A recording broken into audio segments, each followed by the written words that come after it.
Hello, everyone. Willie Awesome here with DBDLeague, and we've got a bit of an impromptu event. We've got our weekend cup going on. As some of you may have been or may be aware, DBDL is having a little bit of problems right now, so we're having this smaller event in place of the grand finals. And that said, this may be a smaller event, but is not without stakes.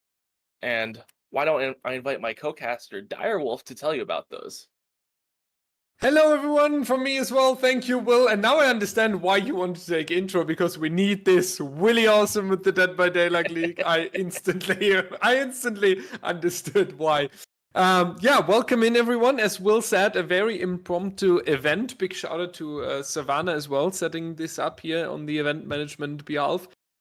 It would have been an empty weekend, potentially 2 empty weekends, and how we are realizing at the moment this grand final might have actual big issues because our players were really planning with season 9 finishing out and then going on family holidays. It's the summer break. So the grand final of season 9 might wait for us all the way until the mid of August. And in the meanwhile, before the staff team is going on holidays as well, we were like, we cannot just leave with an announcement in the Discord saying grand final delayed, goodbye everyone. So we were talking to 6 promising teams that we have seen in the Scrim Nights that everyone liked, that we really liked, where we heard positive feedback as well from other tournament organizers. And we said, guys, we have a Halloween tournament coming up, a big one. 16 teams are playing in the All Hallows League. We have 1 spot, and you can make sure that in summer, before going on vacation, you already know that you will be one of these teams playing in the All Hallows League. That's the big offer we have here, and therefore we can expect a lot of motivation. Real quick, how this works: we are dividing the 6 teams in 2 groups, 3 teams playing today, 3 teams playing tomorrow. We cut the worst team each group, then we have 4 left, and that is next weekend 2 semifinals and 1 grand final on the Sunday. And whoever wins that is going into All Hallows League. Will, going real quick, campfire chat like into the teams. I will say something about Valentines and BomBom in a second, but let's talk about the killers first. Unknown. How much have you seen Unknown in the comp setting, and what's your opinion so far since he's relatively new on the stage? So I haven't seen too much of the Unknown. What I've seen from Unknown is what we've seen in season 9, and I think most notably, I remember casting Cynic versus I do not remember, but I do remember Ultra putting on quite a show on the Unknown. And again, I cannot remember who the match was against, but the other killer had struggling quite a bit, or maybe it was the other round. But the thing I gathered most, my main takeaway from that match was, it seems like this killer is going to be very hit or miss. And I mean that in the most literal sense. If you are hitting that UVX shot, you are going to do really well. But if you're missing it, well, you're just an M1 killer who's wasting their time with the power. Now, we have also seen some creative strategies from, I believe it was Xeno who kind of brought this strategy to light, but there's a certain add-on. I'm bad with add-on names. The one that lets you break your hallucinations. And with that sort of playstyle, you can micromanage where your hallucinations are and set up a perfect network to teleport to and from around the map. And it seems to me that there's a lot of skill in this killer, and as time goes on, that ceiling of performance is just going to get higher and higher. Absolutely, yeah. Unknown is so huge to discover. Mentioning Ultra there, we have seen even bouncing off trees on the Ranker's Yard already to make the perfect shot. So there's a lot of mechanical depth also on that killer. Definitely going to be really exciting. If you're asking me who's going to be a little bit of a favorite there, for me that's going to be Valentines. BomBom is NSA team. Coming in just like Sinners, representing the South American community, but remembering how Valentines was playing in the Scrim Nights. Valentines was super aggressive, super stacked on their roster. They were not struggling when put under pressure, just smashing through every single time. So I would even say that Valentines is for me a little bit of the favorite role here. On the other hand, we have seen on Team Sinners, especially in the winter circuit back then, how much energy you can take out of the role of representing a community and making sure that you are South American competitive DBD in an event. And it would be great for South America to have a second known team coming out, not only Sinners, a second team coming up. They have the chance right here, now on a bigger stage even, so there will be a lot of motivation. And motivation like that can turn into something very dangerous. And especially on the dredge, because on the dredge we have seen that you need to be fast on the gens, strong in the early game, not allowing chaos to happen when the nightfall is breaking in, basically. So BomBom has picked this killer, meaning they must be very confident here. And if they are playing this with confidence, then you can make a super strong start into the dredge sets. Yeah, seeing the dredge pick has me very much thinking of Ariandel from Season 9. And Bubba Zaver picked that killer all the time and just caused absolute chaos across the map. Seeing BomBom pick it, I have similar expectations. Because if you are picking this killer, like you said, you've got to be confident on the killer. And when you're confident on a killer that it seems no one else is really playing, then as the opposing team, you got to be worried a little bit that the team you're going against, they're pulling a little trick out of their hat, and you have to spend extra time preparing for that, and that takes away from your time preparing for the other sets. Speaking of the other sets, our tiebreaker is going to be the Nurse set, and I just want to say I haven't seen too many times where the Nurse gets all the way through picks and bans and ends up being a tiebreaker. And tiebreaker is what will be really insane this matchup, because we got the Nurse right there. So putting out a tiebreaker where you have no time to make a decision, no time spreading across the generators first, going for the most ideal positioning on the survivor side. Instead, a killer that has the ability to 10-15 seconds into the match cause the first injury, very likely a 2-tap even if you're not careful enough. You need to monitor your deliverance, your unbreakable, your decisive strike. This is something that I love about the Nurse, because on the weaker killers, we have to limit the resources of the survivor side, meaning we don't have a deliverance player, we don't have a decisive strike player.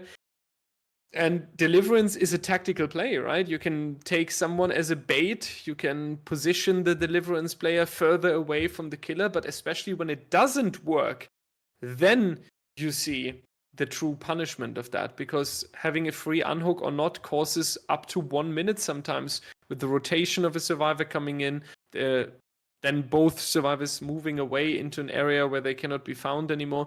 So yeah, there's a lot to go on the perk deliverance. We're getting informed by our producer, DeRolog, today. Big shout out here from the campfire chat to him that the teams are ready. And I think we are good to go as well. So the players can load in. And while we are loading in, well, you know what question is coming up. Yes, Valentines or BomBom? I know you're not too familiar with these teams. Yeah, that means it's even more of a reason to force you into prediction. I am more familiar with the teams in our Group B, which we will be seeing tomorrow. But as for today, I've only really seen Valentines, and I don't know a whole lot about these other teams. That said, looking at just really analyzing the picks and bans and how that went, Unknown is Valentine's pick, and it's more of an M2 killer utilizing that power, whereas Dredge, I think, is more of an M1 killer picked by BomBom. Mm-hmm. And then looking at that tiebreaker set, so we've got two kind of different play styles already. Looking at that tiebreaker set, I think it lends itself more towards Valentine's. So I am entirely basing my prediction off of the picks and bans and how that all went. I'm overanalyzing. I think Valentine's is going to win 2-1. It was actually a really deep analytic prediction for the fact that you don't know these teams. Jesus, that was really strong. I have to admit that. I'm going with Valentines as well because I feel like I would love BomBom to win even because I love the South American community. I love the energy. I love the dedication. So don't get me wrong. If BomBom wins this, I'm more than happy. I will get the confetti out at home. Take it, please. On the other hand, Valentines was super, super strong in the scrim nights. They were able to fight against difficult situations. They have a great gen efficiency. They had great chases, especially in the early game when you want to set yourself up and when you want to set some signal of dominance towards the opponent. And considering all of that, it was really, really strong. Tutti Frutti is going to be our killer coming in with Corrupt, Undying Ruin, and Pentimento on the Wrecker's Yard here. Interesting, first of all, to have such a high Hex Totem build, because players by now, 2024, really know where these totems spawn. On the other hand, Pentimento in the back pocket is definitely going to cause a little bit of a down factor for the survivor team once cleansing all of that. Yeah, and that said, we also have seen these Hex builds kind of actually come into a bit of prevalence and get quite some good value. We already got our first hit onto YOLO and our Undying is gone, but that means we can get an early stat on our Pentimento. It's just a question of, and there's the hat. Oh no, the head on into the firecracker. Tutti Frutti, absolutely. I was gonna say just completely stopped there, but it doesn't seem to be the case as we get the down onto YOLO, and the first gens barely have any work on them. Wow.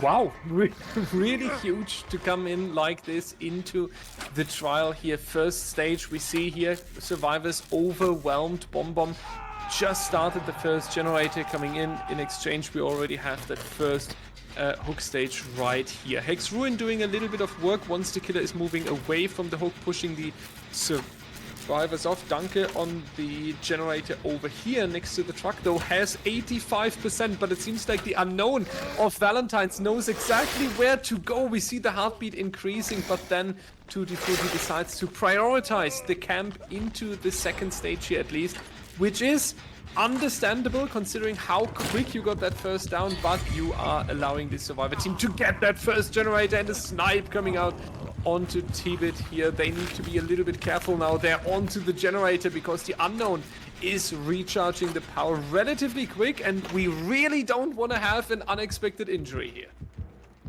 Yeah, it looks like this is probably just going to be your classic camp to second stage, but also protecting the ruin, because it is right here in this TL wall that we see Danke. Rip Burst is coming into effect, and it's just going to be the 1-for-1. Danke is going to go down, YOLO gets pulled off the hook, and Tutti Frutti's sitting there just fine. I'll take it. And just a really quick exchange of hook stages. Another generator gets completed, and it looks like Danke is getting carried quite a bit farther. Yeah, it looks like, not sure if that was the right move considering you were able to camp your ruin here, but taking them a little bit farther away from the survivors.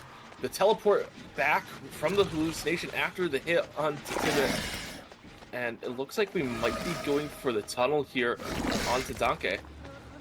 A big misplay in the pathing for Danke, ends up going back onto the ground.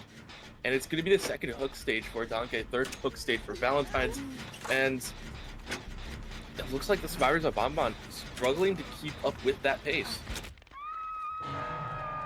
Survivor team really strong. We need to keep in mind now we are talking about 60 seconds, then the elimination onto Danke would come through. losing one survivor, especially on a smaller map like the Wrecker's Yard, is really tough for a survivor team. So we need to make sure that we either counter it with great efficiency, or we are making sure that Danke is unhooked but then staying alive for a long time. Danke, this would be a perfect timing now to get that survivor off the hook, but instead YOLO is also going down here, meaning that we need one survivor across the Wrecker's Yard to go for the pickup. Dante, in the meanwhile, will be tunneled out. The survivor team now with a lot to do. They need to go for the pickup onto YOLO until Danke is going to be eliminated. They need to pressure the generators, but unfortunately, it's not going to come through, and that was very likely a disgusting hit. Keep in mind, everyone, we are playing European against South American in this matchup here, but that goes to both sides, so the players need to be really careful here in order to make sure that they are not going down too easily. Third generator now being completed. Danke sacrificed. 3v1 scenario, always great for the killer. The survivor efficiency is greatly reduced now.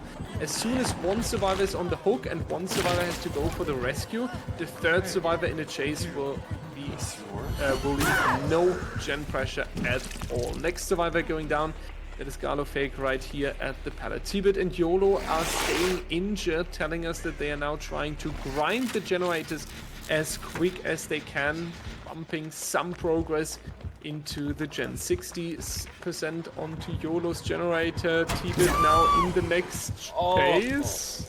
That was interesting. That looked like a lag spike on the player side though, and with YOLO being found here, well, I do think it looks a lot like a 4K2. Yeah, and this is a good result. YOLO trying to get the pickup. If he can just make it back to the pallet, but he can't. A good attempt at the recovery from YOLO, but it was too little too late. And yeah, 4K2, that's pretty good results for Valentines going into their survivor round. And I don't have a whole lot to say. It seems like BomBom got caught out of position at times, allowing themselves to get tagged and all that stuff. And I don't have a whole lot to say against a killer like Unknown. You have to be playing just that much better because you have to be able to avoid the UVX, get rid of the weakness, avoid the teleports from the hallucination, and then after all that, he's still a 115 killer who can just smack you in the back. Yeah, rough first trial here for our survivor team. 4K3 would be the win condition for the killer of Team BomBom. Really not what you are trying to look for. On the other hand, we have seen how quick it can happen, how quick it's possible to cause some sort of escalation. One UVX hit here, one unexpected injury there. The ping problems will play a factor in the upcoming trial as well. Both survivor teams are struggling from that. So we'll quick looking forward to the upcoming trial when you have a win condition like 4K3, or we can even more realistically say 4K2 would be great, right? Keeping a tie, just not giving the point to your opponent, and then starting the best of 3 basically with the second set. How do you go into that match, 4K2? Do you play aggressive as the killer? Do you take some risks? Do you try something crazy? Or do you try to ignore the win condition and just stick to your normal plan? I mean, if your normal plan was to play aggressive and you stick to the plan, it's going to come down to the preparation and how. I'm not sure who's been playing the Unknown for BomBom, but it's going to come down to their preparation. And I do think you have to take some risks. Now, when you take risks, obviously things can go wrong, but if you don't take risks, you're not going to make the tough win con. It's as simple as that. And Tutti Frutti had pressured the entire game, and if you can maintain a similar level of pressure, you will be able to, at the very least, make a tie, if not win the sets. With that, was just about to say, because I think your announced internet problem has started to, or it was my internet, not entirely sure. But with that being said, we have a huge problem ahead of us. We have Discord problems. Welcome back, everyone, to the Wreckers Yard. We apologize for the slight delay. We had technical difficulties, and for one of the players here, servers are a little bit stuttery. But here we are with GalloFake representing Team BomBom on the Unknown, and Tutti Frutti, Torso Man, Scroller, or Kobe lost his mind on the Survivor side. 4 generators would mean that Valentines is taking the first set point here. 4K on 2 gen standing, the tie, and 3 gen standing for GalloFake would be the win. We have Undying already cleansed. It seems like our unknowns agree on the same perk build. Yeah, it does, and I just want to say that was an amazing opening shot on the bounce off the tires, just so perfect. Hit him with the projectile, hit him with the splash, it was just amazing. But we are now in a chase with Torso Man at the fun bus, and looks like we're going to be hallucination popped up. Maybe in a little bit could get some hallucination plays like we did see over at the Killer Shack. And yes, we do, but Torso Man reads the play, is able to avoid getting hits, and manages to get away. But we are going to get our first stack of Pentimento online, and trying really hard to get this, trying to get the weakness applied to Torso Man, not quite working out. And simply, you're just gonna have to go for the M1. We're over at this tile, and it seems our survivor has disappeared. And already a generator getting complete. This is a great chase for Valentine. Wow, and the punishment now coming in as well. A generator being completed already while GalloFake is trying to get Torso Man onto the ground. UVX effect back onto the survivor, but it takes a little bit to recharge the power even with the add-ons. We see the waving gesture, making sure that you can move after being down, staying perfectly inside of the pallet, and the next survivor, the potential pallet rescuer that he was setting up for, has been detected though. GalloFake with a difficult decision now. Do you go into risky play? Do you slug for that survivor? There's a firecracker coming out, not going to be successful though. Torso Man will be hooked first hook stage, but there are already 2 gens completed, meaning that no more generator can be finished if you want to win this for Team BomBom. Valentines on a good level so far when we are talking about the efficiency and pressure across the Wreckers. Yeah, Torso Man could even stay onto the hook. The other 3 survivors wouldn't worry too much, going into the generators and making sure that they are moving closer towards the win condition. A far shot being taken, but GalloFake not finding the target. Torso Man 30 more seconds until the second hook stage is coming through, trying to snipe behind the hill, not going to happen. Tutti Frutti, Scroller are going to stay completely fine, and Kobe lost his mind might be able to very soon remove this status effect even. I'm not entirely sure if I agree with GalloFake's strategy here, camping the survivor on hook, because Valentines has free pressure and access onto the gens, so getting 2 more generators done will be very easy to do for them.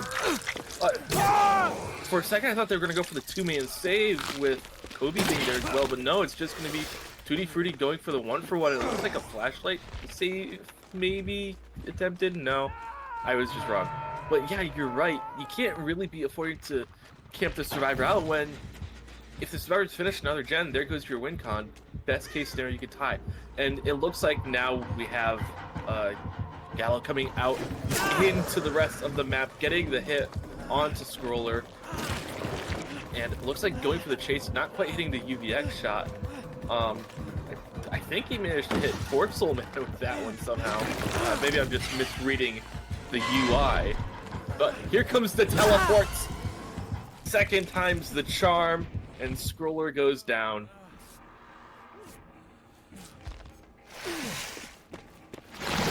we do Very have, rough.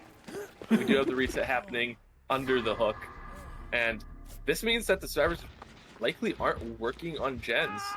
And yeah, Torselman having to run away because the hook is happening right there. 2D Fruity does get fully healed, and it seems like Gallo has the foot in the door getting back into this game. Now, the Survivor team is doing a good job here. I'm a little bit surprised that we don't see the third generator being completed yet, considering that Gallowfake was sitting on the hook for quite a while, giving them free access across the generators. Torselman now taking an injury again, will take the UBX as well, so the next quick shot will cause a down here, which is really what Gallowfake needs. We need some sort of a comeback for Team BomBom here, and just getting one survivor down onto the floor is almost not enough any longer. We would need a teleport, maybe even a slug play. 40% over here on this objective, taking a snipe as well. Kobe now has to deal with the UBX effect. Needs to be very careful when talking about the potential shots, and Scroller is going to take a very disgusting injury here through the pallet. They cannot play so risky. They cannot play that confident. They need to realize that Gallowfake is about to make a nice comeback. They also need to reconsider their risk based on the regional distance that we are having in this matchup. Gallowfake trying a snipe once again, and it does hit onto Scroller. Now Gallowfake is back in business here with his unknown. Down right onto the fun bus through the entirety of the Wreckers yard. Yeah, that's what I'm here for. The next one, unfortunately not finding the target, but Will, the game is making a 180 turn. I mean, this is the aggressive play you just said that Gallo needs to make, and it's exactly what is happening.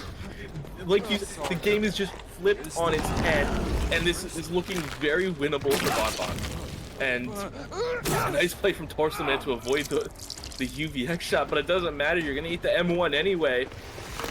And running over to the fun bus.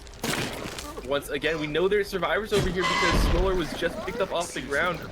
And Gallo wants to protect this generator, prevent it from getting worked on. And here's Stroller once again. And he cannot be feeling good about getting two taps in the way he did. And, alright, all the survivors are above the ground. They're all injured though, and there's the down onto Stroller. We are going to see Gallo going back to Kobe, trying to get them back on the ground, resume the start play. Torselman does get reset in the meantime, and we got the teleport over to the fun bus.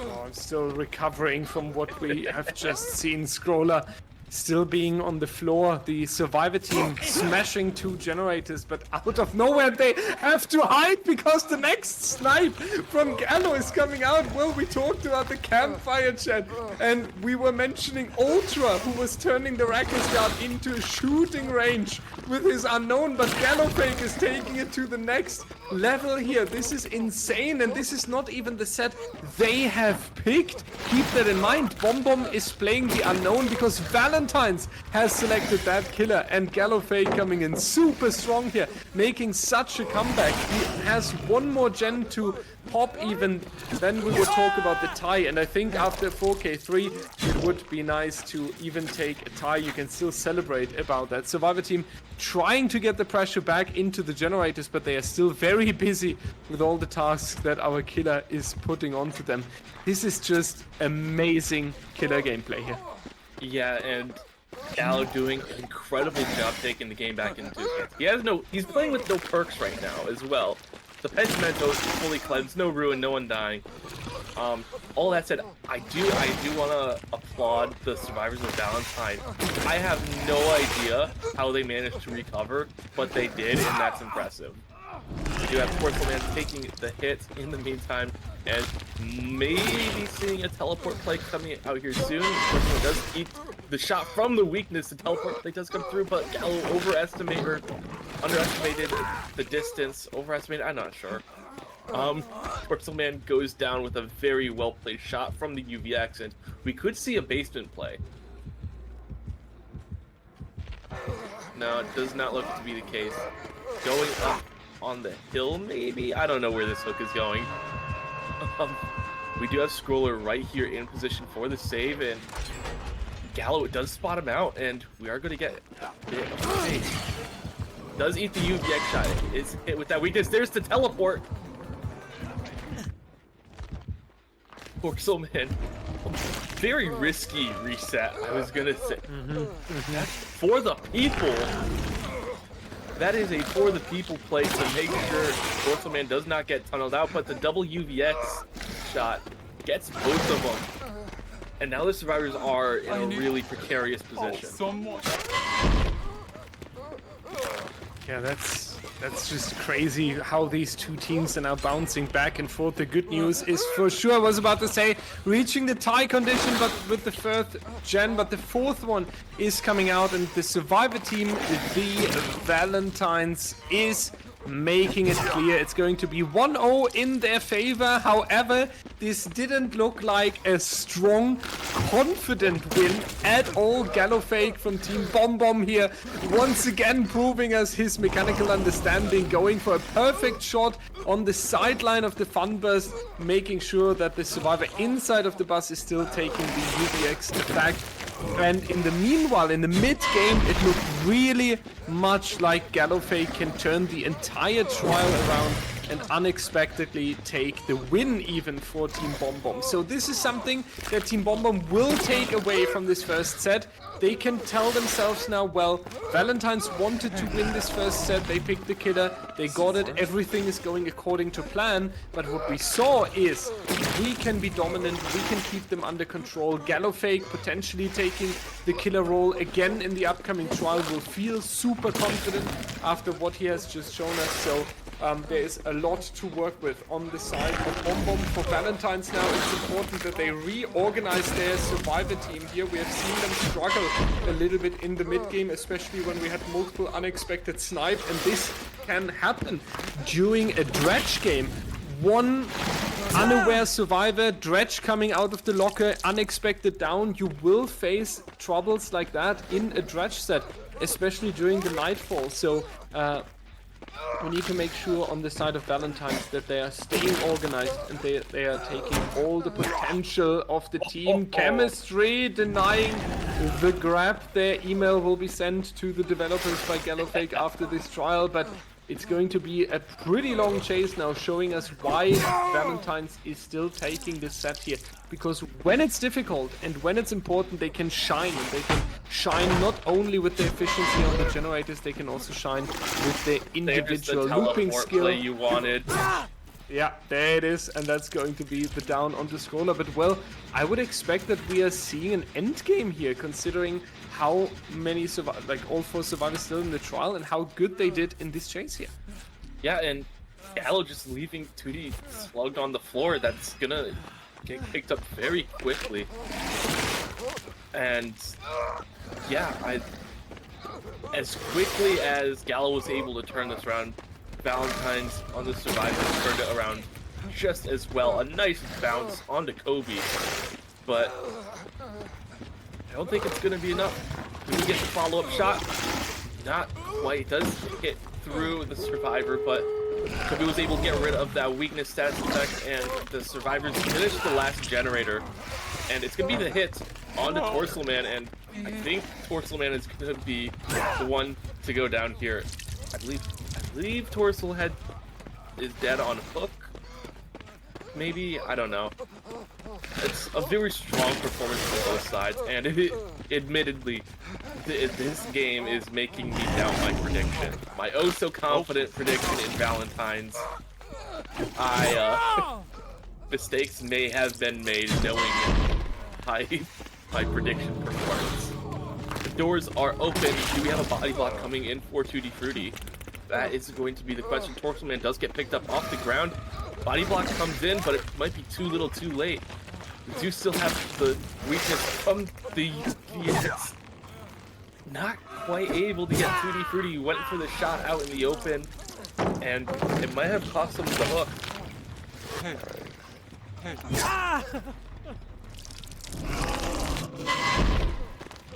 And the stages out of the door, well, that's rough though. That's all four survivors leaving. That's doing something with your motivation for the upcoming trial. Well, at the same time, Gallo did a lot of slugging. A lot of slugging.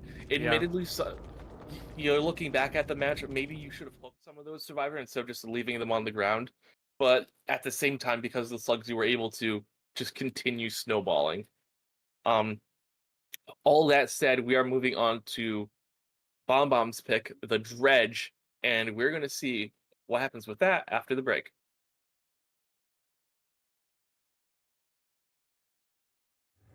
Hello, everyone, and welcome to Midwich Elementary. We've got Gallo Fake on the Dredge for BomBom against the survivors of Valentines. And right off the bat, teleporting into a locked locker. Gallo knows there's a survivor nearby. There's the scratch marks. And we're going to get into our first chase here. I imagine very quickly. We've got... I'd say this is a rather interesting build, a build that I could see myself running. Sloppy Butcher, I think that's kind of par for most of your M1s, but I want to talk about, I believe, oh god, I forget with the name change. I think it's Surge right now. I think it's called Surge. I don't think that's a perk we've seen too often, and Scroller gifting Gallo a free hit. Going for the teleport play, and it works out. Scroller going to be going on the ground. A very early first down. That Surge breaking 2 generators in the process. And a very early first look for what we would consider a slow killer like Dredge. And we talked about how important this early game is going to be, Dyer. What does this mean for the survivors of Valentine? Yeah, the Dredge should not have a good early game. The reason is the Nightfall that is coming out later in the trial, and we even talk about the basement here, but the Nightfall is usually causing a lot of chaos. You cannot prevent all injuries. You need to make sure going into the Nightfall that you are healthy on your survivors, that you are split across the map with your survivors, and that you always try to keep an eye out as best as you can. When you now hand out a few stages in the early game, you already give the killer some pressure, so the gen progress is reduced, meaning we have multiple Nightfalls during the trial. We potentially have some injuries because you cannot finish a reset after the hook stage is being rescued, and so on. So the Dredge really benefits from a strong early game later when it comes to the Nightfall phase during the trial, and this is something you usually try to prevent. Unfortunately, Valentines has the first survivor in the basement, and Gallo Fake realizes how quick that was,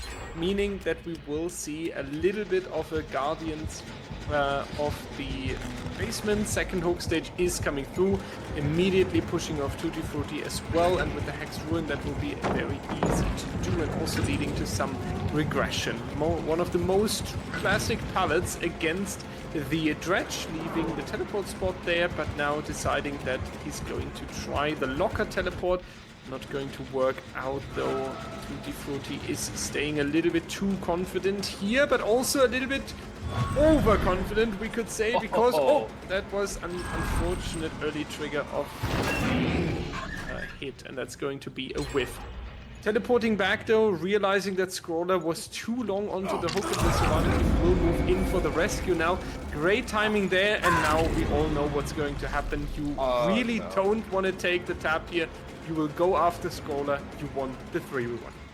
I was gonna ask, how does Valentine's even go about making this save happen? And I didn't think it would involve just gifting Gallo a free basement hook. And we got another teleport play. Gallo, I was also thinking, man, Gallo plays Dredge a lot like he plays Unknown, but I realized it's the other way around just looking back onto the first set. But we are in that Nightfall. These teleports are extremely fast. So the survivors are going to have a lot more limited information. Kobe's going to be taking the tag and the teleport downstairs. We see another survivor just holding onto the little token into a locked locker, but does manage to close the distance on this survivor. And that is going to be Tutti Frutti getting chased. Gallo's looking for any lockers to teleport into. Not quite going to be able to cut him off at the window. Does end up breaking the wall and just chasing normally. That's going to be now the teleport back, trying to find the reset, perfectly doing that. Perfect anticipation of Gallowfake, making sure that the survivors cannot even finish the heal they tried to go for, leaving the teleport spot, waiting until the survivor is either moving towards it or double backing into it. And Gallowfake showing us again what we have seen in the previous trial, this perfect skill of taking a 180 turn and putting a dominant survivor team under pressure. It looked really strong in the Unknown game. It looks strong now again. What we wish Gallowfake now is that it's not only a temporary 180 turn, but instead going to become the dominant role and going for a much better result than in the previous trial.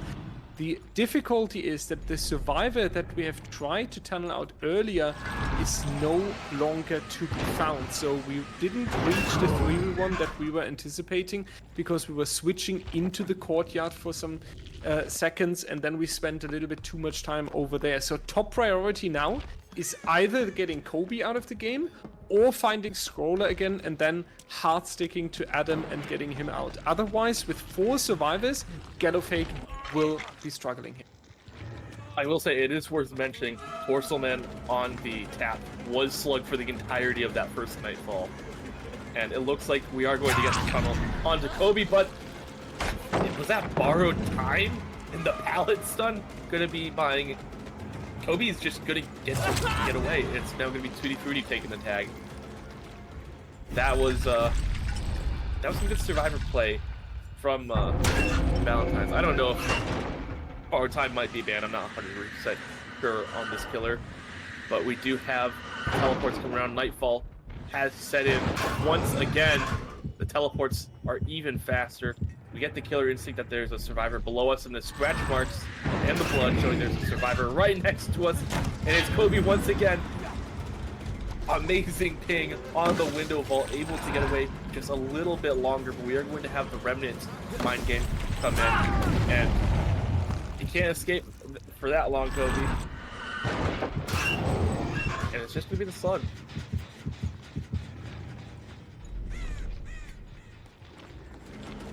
Well, maybe real fast, while we touched on it earlier, you pointed it out on the Unknown set already. Gallowfake has a huge tendency to go for slugs here. I can understand it on one half because you didn't get your 3v1 earlier, meaning you are under pressure, and slugging is definitely a chance to go for a snowball and taking pressure back. On the other hand, you could also go for the hook stages that you can definitely guarantee, especially when you learned from the previous trial that Valentines doesn't really care about your slugs and will just walk out with 4 survivors. How do you see this? Is it an over tendency of slugging here?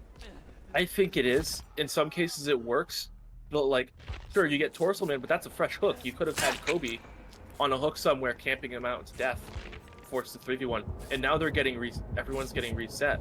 And I would say the one benefit of slugging is you can continue pressuring the reset. But Scroller goes down. No, Gallo, no, pick him up, please. He's dead on hook. Pick him up. Oh no.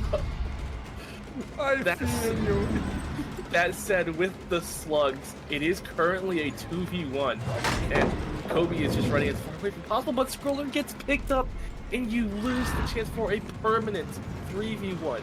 And it just plays out perfectly as to what we were talking about. Yeah, I mean, I think that play just shows Gallo has a little bit of an over tendency to slug. And it could be what costs him in the end. Yeah, I think you worded it very perfectly. A temporary 2v1 with the slugs versus a permanently 3v1. Why would you pick the temporary 2v1 scenario, especially when you have to realize that Valentines can deal with this pressure? A best of 3 and competitive DBD, especially on a stage like DBDL, is also testing how good can you adapt to what you are facing in the trial. And Gallowfake must have realized by now that Valentines is standing strong against pressure and that Valentines is not falling apart when being put in a difficult situation. We have seen it last trial. They were still walking out with 4 survivors out of the door, and the same is here. And it's also unusual that you're going around this entirely because it costs quite some time here. You might be able to go for the down here, but that were some extra seconds being taken. Torso Man now going to be on the floor. We can tell by the bleed out timer how much of a slug we have seen so far. That is 3 minutes onto Torso Man already. But once again, the slug coming in. I think Torso Man has spent more time on the ground than he has playing the game. He's still waiting to touch his first generator, but it is not working. You need to realize that. I like that Gallowfake is trying. I like that he's fighting for his team. We can tell that, so there's no issue whatsoever. But the problem is, at one point, you need to understand what the opponents are capable of and what they cannot deal with, and Valentines is too strong to just be slugged randomly onto the floor. Teleport. And now we need to finish it well. This chase needs to end in the elimination. Okay.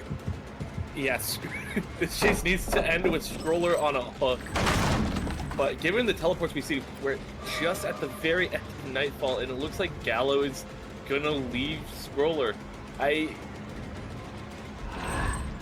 know I am not the pro player who's playing the killer in a high intensity situation. But sometimes I just wonder what's going on in their head, because okay, Tutti Frutti's going on a hook, which is great. Scroller could have been dead, and I don't want to keep criticizing, but yeah, I just don't know what to talk about. Yeah, I mean, it's a very realistic impact that we see in this trial, right? It is a fact that a 3v1 scenario is greatly reducing the survivor efficiency. When you are playing with 3 survivors, 1 on the hook, 1 going for the rescue, the 3rd one in chase, gen pressure equals 0. And this is why the killers are trying to cut the survivor team as quick as they can. And this is unfortunately not consequently done here. Injury onto Torso Man. Tutti Frutti injured as well, but now, since Gallowfake is moving away, the survivors might want to consider a reset. Never mind, now Valentine's getting a little bit too confident here, leaving the generator late as well. Tutti Frutti, what a surprise, ladies and gentlemen, will stay on the ground. We haven't seen that strategy yet. Gallowfake going again after the next survivor. And now maybe he has a little bit of a better chance. Tutti Frutti instantly being picked up. Will Valentines is organized as hell on there, and they instantly have a survivor available who's taking the heal, who's taking the responsibility. The others are working on the gens. It's beautiful to see such counterplay. It is. The survivors of Valentines doing a really good job countering the slugging, and it's really hard to see what's going on with the Nightfall, but we do see Kobe getting chased, and it's like the producers read my mind, and this could be a down onto Kobe, and going in the locker, forcing the grab. I'll be honest, I don't know if it's gonna be the slug. Okay.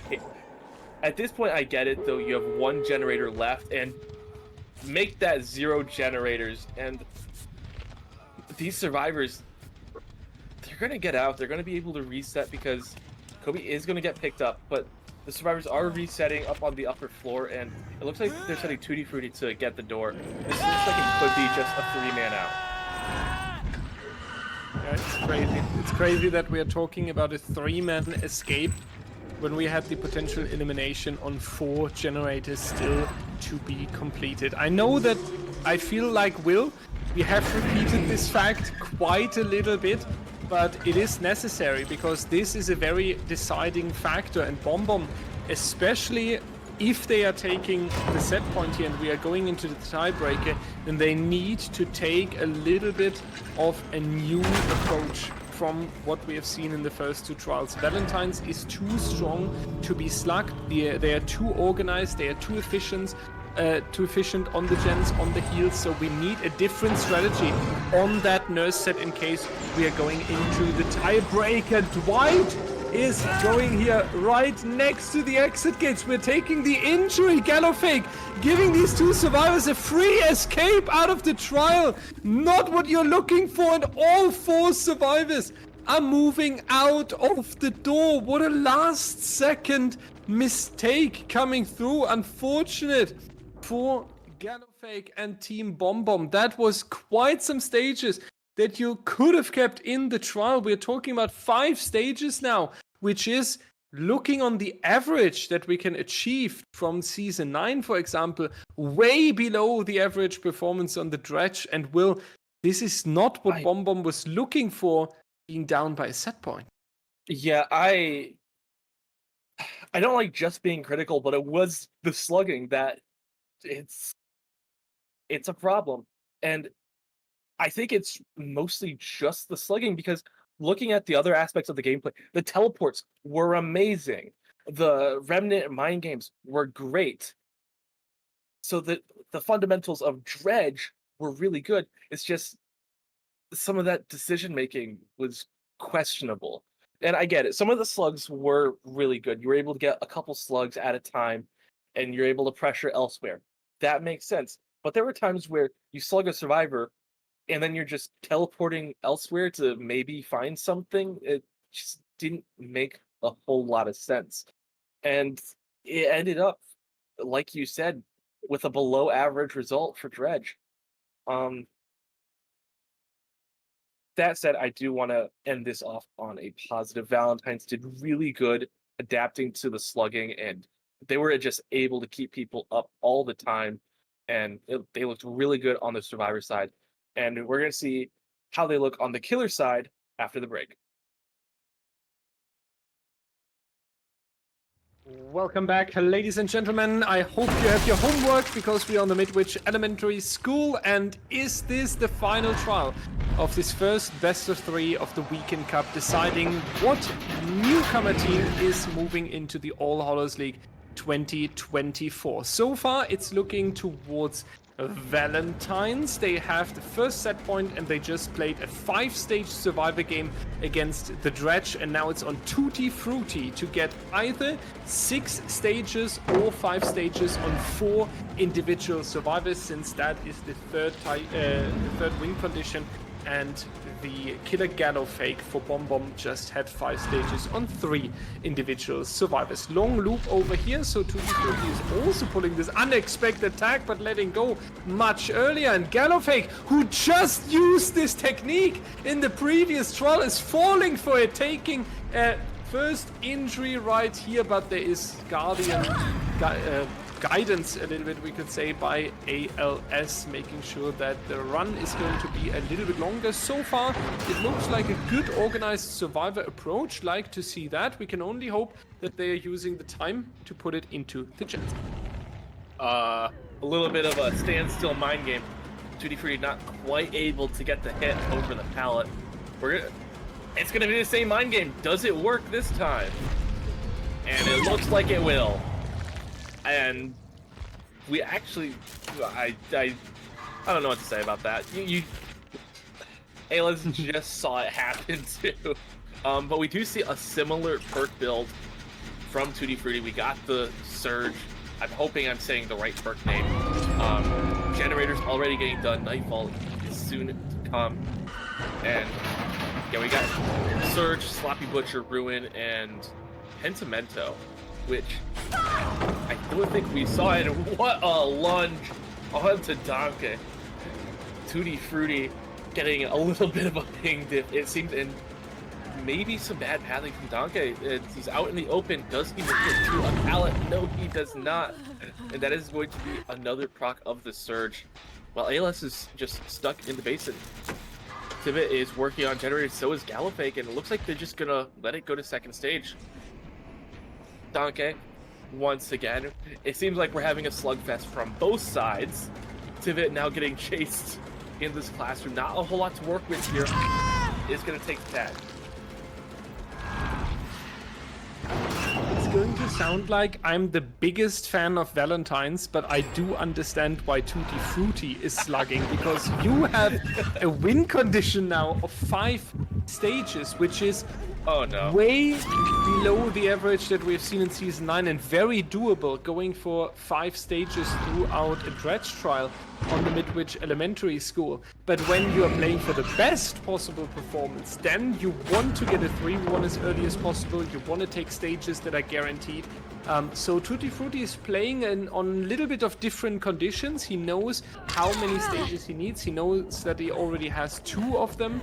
And here it's not so bad if you don't get the 3v1 as soon as possible, because you can still get 6 stages with a 4-man survivor team. ALS is going to receive a yoink and will be put onto the hook. That's going to be hook stage number 3 on that survivor. Reset in the meanwhile in the hallway, definitely a good decision here, considering that we are only 2 stages away from the tie condition.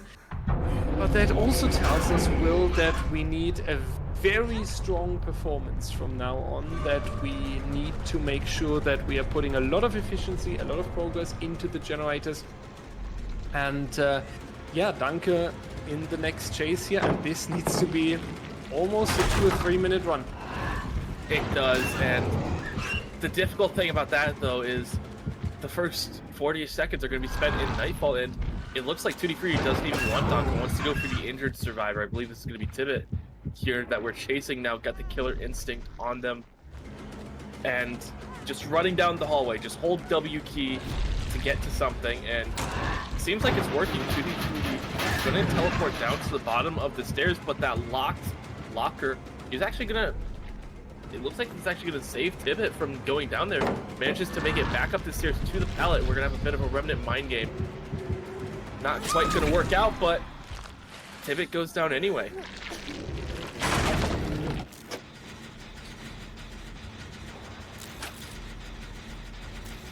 The full elimination on ALS was more than the halftime that we needed. We have Tibbet onto the floor. We can hook him, but Tutti Frutti realizes that there are more survivors around, so he wants to put more pressure. Third generator being done, but Tutti Frutti knows that it's only 1 survivor who can work on the gens so far, so that means we have 3 minutes of game time minimum if it's 1 survivor working on the gen. 90 seconds each. Gallowfake trying to cross the hallway, making sure that he's rotating towards the active generators, getting some progress in, but Tutti Frutti is also straight on the way over here, is using the locker teleport, doesn't find the survivor just yet. Gotta say, BomBom also really aware of the surroundings, not taking any unnecessary risks. You can tell that they know that there are only 2 more stages that they can hand out, and therefore they're pulling early away from the generators. They are hiding, they are going for the resets further away from the active generators, and this is how you play this out. Meanwhile, Gallowfake has been found on the what we call IKEA loop in Season 9, building himself a little bit of a house over here. He will make that. The teleport marker is too far away, and we do see enemies. Wait a second! No way! Gallowfake almost going for the full reset on the pallet. That would have been so good right here, and he does get it off. He pulls off the enemy. It's necessary play, but it's going to be the down. But what a tank for cooking that up on the IKEA loop, getting the pallet in the upright position while being mind gamed over there. This is something I haven't seen like this. What a great one. Oh man, the only way that could have been better is if it ended in a pallet stun escape. But unfortunately, the IKEA loop, 2 pallets makes it seem like it would be a good place to be, but it's deceptively weak. And we do have another remnant mind game onto Danke, and we're going to see an attempt on the teleport. Not going to be chasing after Danke. It seems like a little bit of a missed teleport into the basement, but now we're in the bathroom. Another very dangerous place to be for a survivor.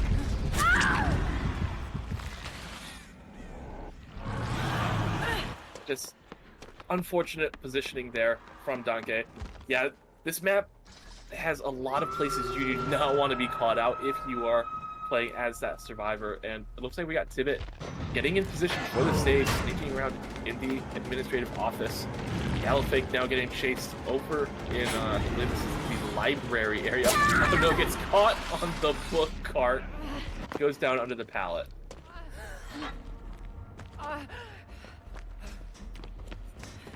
And they're over here not deciding for the reset this time, was figuring out there for a second what they are now planning to do. But it seems like they also realize that it's now time to prioritize the efficiency. Win condition is reached, however, so that's going to be the Valentines taking the 2-0. We have 6 stages together, so what you can do now on the side of BomBom is going for the outs here, making sure that you take a confident result, because you are going to play against Corpse in just a couple of minutes. Your second game in this group stage, Valentines, Corpse and BomBom are in this group. Valentines will play the third match of today against Corpse, but Valentines doesn't really worry at the moment. They have the 2-0 in the pocket. Keep in mind, the 2-0 is really great. We haven't seen ties, so your set win percentage is 100%. You haven't dropped a set, so you are starting into this Weekend Cup with a pretty ideal win condition or win situation, we could name it.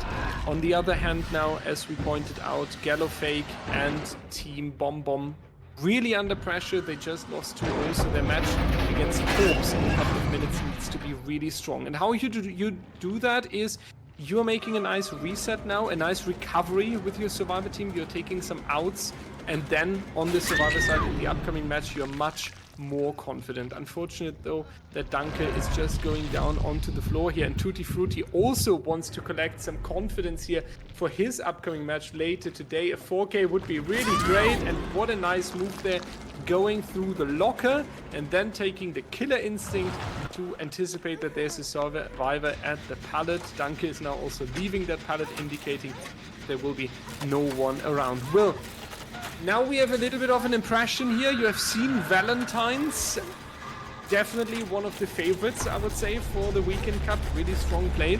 What does, on the other hand, BomBom need to adjust going into the match against Corpse in a couple of minutes to take a successful performance? Stop slugging. that is all I've got to say.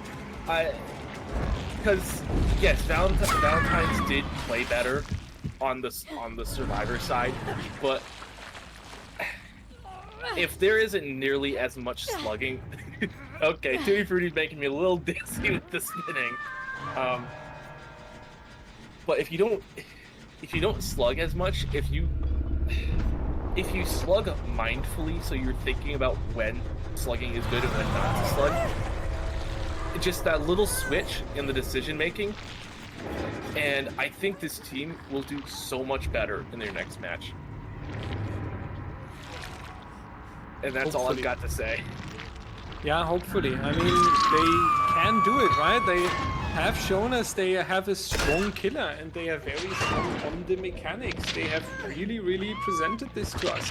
They were able in 2 sets to put the strong team Valentines under pressure, and they look dominant. Unfortunately, as you said, I can only sign what you just pointed out. Unfortunately, they were not able to go all the way through. And this means that Valentines is taking the 2-0 here. Congratulations. We will see you later at 9 p.m. CET, roundabout, against Team Corpse. Team Corpse is now hopping onto the stage. They are going to play against Team BomBom. BomBom definitely has to take the win here, otherwise it's going to be very rough for them, and they would basically drop, and then Corpse and Valentines can just find out who's the best team in this group, because that matters as well. Because if you're the best team in your group, you play against the second best of the other group in the semifinals, so you get a little bit of an advantage.